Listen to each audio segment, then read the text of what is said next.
Jaha, siinä on jonkunlainen karttatulkinta, mutta mitäs tässä oikein tehdään aina näillä voipapereillä, kun nehän menee ihan hukkaan. Pitäis löytää jotain hyvää käyttöä tämmöisellä. Siihen vaan karttatulkinta hyvin asettumaan.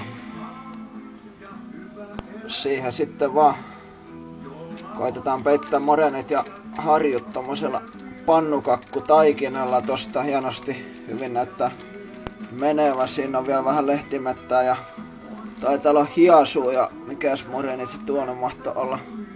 Noin, siinä alkaa ole kohta peiteltynä tuo harjualuekin tosta ja noin, ja siinä nyt saatiin lievestuore täyteen pannukakkutaikinaa.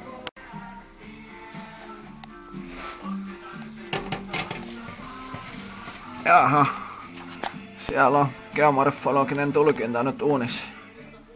Jaha, pannukakkua odotellessa voi syventyä vaikka Holdeni, jos ei parempaa tekemistä keksi, mutta se on vaikeeta.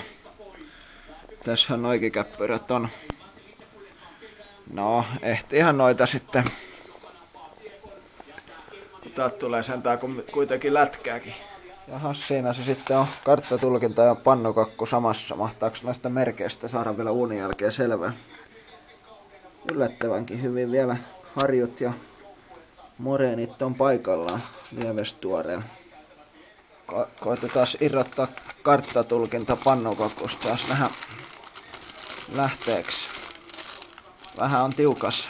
Taitaa nyt käydä pahasti. Aika erikoista. Noin muodot tosiaan jää kiinni tähän pannukakkuun. Tästä on otettu leivinpaperi pois ja tässä sitä vielä on. Sinne ne on juuttunut uunissa siirtynyt paperista pannukakkuun. Jaha, siihenhän ne pannukakusmuodostelmat on hienosti siirtynyt leivinpaperista. Mitäs päihän tää mahtaa? Tässä tarvii kompassia aluksi. Miten tää suunnataan tää pannukakkukartta nyt tässä?